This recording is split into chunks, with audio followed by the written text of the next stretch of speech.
Hey guys, welcome back to our channel. Today's video we will learn how to fix unable to comment on Facebook.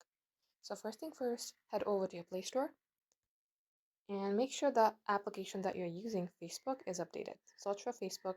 If you see update, select update and update your app. If you see open, leave that as it is and simply long tap onto your Facebook, select the eye icon.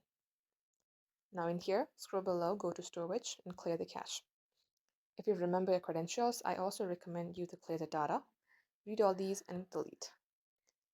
Lastly, select Force Stop and then OK. Now next, head over to your Facebook and see if this fixes your problem. So the thing is, if you are still not being able to comment, just know that the post has disabled commenting, meaning you can comment on another post. However, you'll have difficulty commenting on that specific post because the user or the admin has disabled commenting.